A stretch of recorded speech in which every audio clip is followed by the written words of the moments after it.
Waktunya bersaat teduh dengan Tuhan melalui bacaan Alkitab satu pasal sehari dalam kitab Sejarah Bangsa Yahudi, bahagian 5 seri yang kedua, kitab 2 Raja-Raja pasal 22, Yosia Raja Yehuda, kitab Taurat ditemukan kembali. Selamat membaca, selamat mendengarkan, merenungkan dan melakukan firman Tuhan. Kiranya Roh Kudus senantiasa menuntunmu dalam memahami akan sabdanya dan memampukanmu menjadi pelaku firman.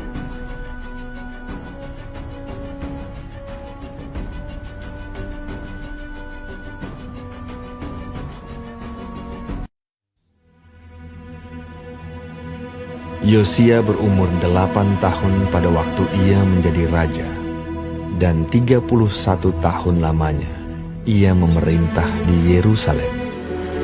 Nama ibunya ialah Yedida binti Adaya dari Boskat. Ia melakukan apa yang benar di mata Tuhan dan hidup sama seperti Daud, bapa leluhurnya, dan tidak menyimpang ke kanan atau ke kiri. Dalam tahun yang ke-18 zaman Raja Yosia, maka Raja menyuruh Safan bin Azalia bin Mesulam, panitera itu, ke rumah Tuhan. Katanya, "Pergilah kepada imam besar Hilkia, suruhlah ia menyerahkan seluruh uang yang telah dibawa ke dalam rumah Tuhan, yang telah dikumpulkan oleh pihak rakyat, oleh penjaga-penjaga pintu. Baiklah itu diberikan mereka ke tangan para pekerja yang diangkat untuk mengawasi rumah Tuhan, supaya diberikan kepada tukang-tukang yang ada di rumah Tuhan untuk memperbaiki kerusakan rumah itu, yaitu untuk tukang-tukang kayu, tukang-tukang bangunan, dan tukang-tukang tembok, juga bagi pembelian kayu dan batu pahat untuk memperbaiki rumah itu. Tetapi tidak usahlah mengadakan perhitungan dengan mereka mengenai uang yang diberikan ke tangan mereka, sebab mereka bekerja dengan jujur." Berkatalah imam besar Hilkia kepada Safan, panitera itu, "Telah kutemukan kitab Taurat itu di rumah Tuhan." Lalu Hilkia memberikan kitab itu kepada Safan, dan Safan terus membacanya. Kemudian Safan, panitera itu, masuk menghadap raja. Disampaikannyalah kabar tentang itu kepada raja. "Hamba-hambamu ini telah mengambil seluruh uang yang terdapat di rumah Tuhan dan memberikannya ke tangan para pekerja yang diangkat mengawasi rumah itu." Safan, panitera itu, memberitahukan juga kepada raja, "Imam Hilkia telah memberikan kitab kepadaku." Lalu Safan membacakannya di depan raja. Segera sesudah raja mendengar perkataan kitab Taurat itu, dikoyakkannyalah pakaiannya. Kemudian raja memberi perintah kepada Imam Hilkia, kepada Ahikam bin Safan, kepada Akbor bin Mika, kepada Safan panitera itu, dan kepada Asaya, hamba raja. Katanya, "Pergilah, mintalah petunjuk Tuhan bagiku, bagi rakyat, bagi seluruh Yehuda, tentang perkataan kitab yang ditemukan ini.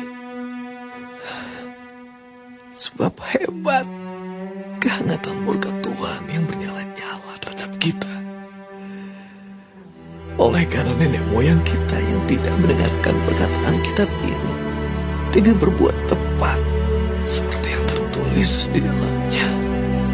Maka pergilah Imam Hilkia, Ahikam, Akbor, Safan dan Asaya kepada Nabiah Hulda, istri seorang yang mengurus pakaian-pakaian, yaitu Salum bin Tikwa bin Harhas.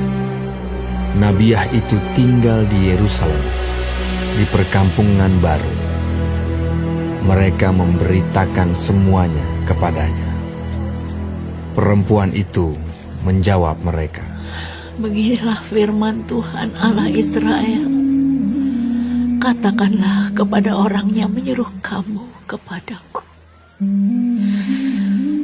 Beginilah firman Tuhan. Sesungguhnya aku akan mendatangkan malapetaka atas tempat ini dan atas penduduknya, yakni segala perkataan kitab yang telah dibaca oleh Raja Yehuda. Karena mereka meninggalkan aku dan membakar korban kepada Allah lain dengan maksud menimbulkan sakit hatiku dengan segala pekerjaan tangan mereka. Sebab itu kehangatan murkaku akan bernyala-nyala terhadap tempat ini dengan tidak padam-padam. Tetapi kepada Raja Yehuda yang telah menyuruh kamu untuk meminta petunjuk Tuhan, harus kamu katakan demikian. Beginilah firman Tuhan Allah Israel mengenai perkataan yang telah kau dengar itu. Oleh karena kau sudah menyesal dan kau merendahkan diri di hadapan Tuhan pada waktu engkau mendengar hukuman yang kufirmankan terhadap tempat ini dan terhadap penduduknya, bahwa mereka akan mendahsyatkan dan menjadi kutuk. Dan oleh karena engkau mengoyakkan pakaianmu dan menangis di hadapanku, aku pun telah mendengarnya. Demikianlah firman Tuhan. Sebab itu, sesungguhnya aku akan mengumpulkan engkau kepada nenek moyangmu, dan engkau akan dikebumikan ke dalam kuburmu dengan damai, dan matamu tidak akan melihat segala malapetaka yang akan kudatangkan atas tempat ini. Lalu mereka menyampaikan jawab itu kepada raja.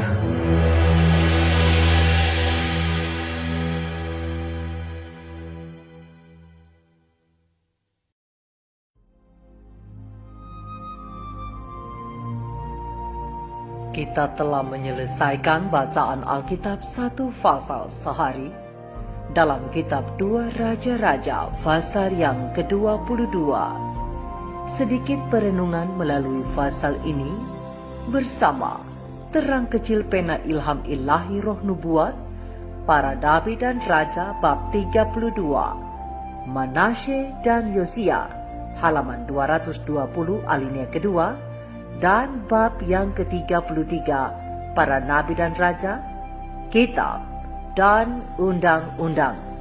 Terang kecil ini menjelaskan, dengan naiknya Yosia ke atas tahta kerajaan, di mana ia memerintah selama 31 tahun, mereka yang telah memperoleh kesucian iman mulai berharap bahwa jalan yang membawa kepada kemerosotan dihentikan, karena raja yang baru, walaupun baru berusia 8 tahun, takut akan Allah, dan sejak dari permulaan ia melakukan apa yang benar di mata Tuhan dan hidup sama seperti Daud bapa leluhurnya, dan tidak menyimpang ke kanan atau ke kiri.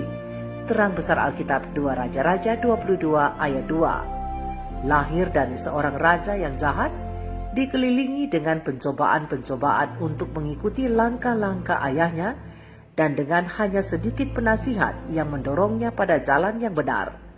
Walaupun demikian, Yosia berlaku benar di hadapan Allah Israel. Mendapat amaran dengan kesalahan-kesalahan generasi-generasi yang lalu, Yosia memutuskan untuk melakukan apa yang benar, gantinya turun ke tingkat dosa yang rendah dan kemerosotan di mana ayahnya dan kakeknya telah jatuh. Ia tidak menyimpang ke kanan atau ke kiri. Sebagai orang yang harus menduduki suatu jabatan yang mendapat kepercayaan, Yosia memutuskan untuk mengikuti petunjuk yang telah diberikan untuk menjadi penuntun para raja Israel, dan penurutannya memungkinkan Allah menggunakannya sebagai suatu bejana kepada kehormatan.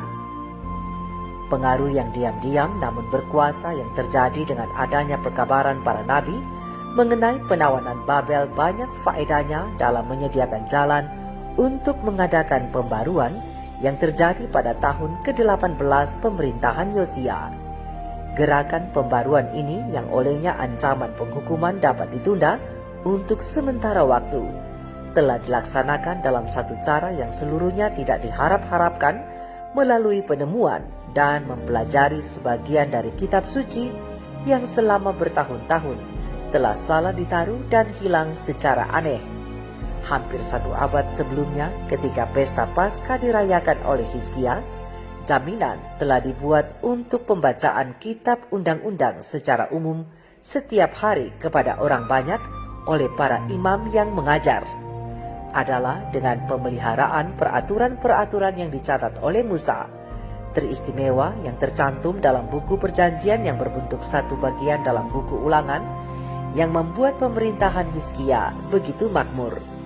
Tetapi Manasye telah berani menyampingkan peraturan-peraturan ini, dan selama pemerintahannya salinan kitab undang-undang di Bait Suci dengan jalan dilalaikan telah hilang. Dengan demikian selama bertahun-tahun orang banyak pada umumnya kehilangan nasihat-nasihat dari kitab itu. Naskah yang sudah lama hilang itu ditemukan oleh Hilkia, imam besar di dalam Bait Suci, ketika gedung itu sedang mengalami perbaikan dan penambahan sesuai dengan rencana Raja Yosia untuk pemeliharaan bangunan yang kudus. Imam besar itu menyerahkan kitab yang indah itu kepada Safan, seorang guru yang berpendidikan, yang membacanya dan membawanya kepada raja sambil menceritakan bagaimana kitab itu ditemukan. Yosia sangat tergugah ketika ia mendengar kitab itu dibaca untuk pertama kali, yang berisi nasihat-nasihat dan amaran yang tercatat di dalam naskah yang sudah tua ini. Belum pernah ia menyadari dengan begitu sepenuhnya keterangan yang jelas yang telah dibentangkan Allah di hadapan Israel, yakni kehidupan dan kematian, berkat dan kutuk. Terang besar Alkitab Ulangan 30 ayat 19.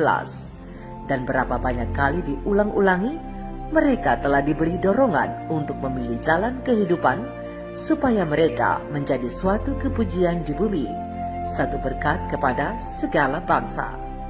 Kuatkan dan teguhkanlah hatimu, janganlah takut dan jangan gemetar. Israel telah dinasihati melalui Musa. Sebab Tuhan Allahmu, Dialah yang berjalan menyertai engkau. Ia tidak akan membiarkan engkau dan tidak akan meninggalkan engkau. Terang besar Alkitab Ulangan 31 ayat 6. Buku itu penuh dengan kepastian tentang kesediaan Allah untuk menyelamatkan dengan sekuat tenaga bagi mereka yang mau memberikan kepercayaan mereka dengan sepenuhnya kepadanya, sebagaimana Ia telah bertindak dalam kelepasan mereka dari perhambaan Mesir. Begitu juga Allah mau bekerja dengan sekuat kuasanya dalam mendudukan mereka di tanah perjanjian dan dalam menempatkan mereka pada bagian kepala dari bangsa-bangsa di bumi. Semangat keberanian yang ditawarkan sebagai pahala penurutan disertai dengan nubuatan-nubuatan tentang penghukuman terhadap pelanggaran. Dan ketika Raja Yosia mendengar kata-kata yang diilhamkan itu, ia mengetahui dalam gambaran yang dibentangkan di hadapannya akan keadaan-keadaan yang mirip dengan mereka yang berada di dalam kerajaannya. Sehubungan dengan pemisahan dari Allah yang menyolok ini, secara nubuatan, Yosia dikejutkan ketika menemukan pernyataan-pernyataan tegas terhadap akibat bahwa hari malapetaka akan segera terjadi dan tidak ada yang dapat menangkisnya. Bahasa itu tegas. Tidak mungkin ada yang salah dalam arti perkataan itu. Pada bagian akhir buku itu, dalam ringkasan tentang perlakuan Allah terhadap Israel dan tentang gambaran peristiwa-peristiwa yang akan datang, maka hal-hal ini menjadi jelas 2 kali lipat. Dalam mendengar semua orang Israel, Musa telah menyatakan, Perkataan Musa itu dapat kita lihat dan baca di dalam terang besar Alkitab Ulangan 32 ayat 1-4, ayat 7-10, ayat 15-21, 23, 24, 28-31, 34, dan ayat yang ke-35. Bagian-bagian yang mirip ini mengungkapkan kepada Yosia kasih Allah bagi umatnya dan kebenciannya terhadap dosa. Ketika raja itu membaca nubuatan-nubuatan mengenai penghukuman yang segera akan terjadi kepada mereka yang tetap melakukan pelanggaran, maka Raja Yosia gemetar memikirkan masa yang akan datang. Sifat suka melawan Yehuda begitu besar, apakah yang akan menjadi akibat kemurtadan yang berkesinambungan? Pada tahun-tahun sebelumnya, raja itu tidak bersikap acuh tak acuh terhadap penyembahan berhala yang merajalela. Pada tahun ke-8 dari pemerintahannya, ketika ia masih muda belia, ia telah menyerahkan dirinya sendiri sepenuhnya kepada pekerjaan Allah. 4 tahun kemudian, ketika berusia 20 tahun, Yosia mengadakan suatu usaha yang sungguh-sungguh untuk melenyapkan pencobaan dari rakyatnya dengan membersihkan Yehuda dan Yerusalem daripada bukit-bukit pengorbanan, tiang-tiang berhala, patung-patung pahatan, dan patung-patung tuangan. Mezbah-mezbah para Baal dirobohkan di hadapannya, dan Yosia menghancurkan pedupaan-pedupaan yang ada di atasnya. Ia meremukan dan menghancur lulukan tiang-tiang berhala, patung-patung pahatan, dan patung-patung tuangan, dan menghamburkannya ke atas kuburan orang-orang yang mempersembahkan korban kepada berhala-berhala itu. Tulang-tulang para imam dibakarnya di atas mezbah-mezbah mereka. Demikianlah ia mentahirkan Yehuda dan Yerusalem. Terang besar Alkitab 2 Tawarik 34 ayat 3-5. Pada waktu pemerintahan Yosia, Hilkia imam besar itu menemukan Taurat Tuhan yang dibacakan Safan kepada raja. Tidak puas dengan melakukan pekerjaan yang baik di negeri Yehuda, Raja Yosia yang masih muda ini melebarkan usahanya sampai kepada bagian-bagian tanah Palestina yang tadinya diduduki oleh 10 suku Israel, yaitu yang sisa dan yang kini sudah lemah. Juga catatan yang terbaca di kota-kota Manasye, Efraim, dan Simeon sampai di kota-kota Naftali. Ia belum berhenti sampai sudah menjelajahi seluruh pelosok daerah rumah-rumah yang hancur ini dan merobohkan segala mezbah dan tiang berhala, meremukan segala patung pahatan serta menghancur lulukannya dan menghancurkan semua pedupaan di seluruh tanah Israel. Sesudah itu, ia kembali ke Yerusalem. Terang besar Alkitab 2 Tawarik 34 ayat 6 dan 7.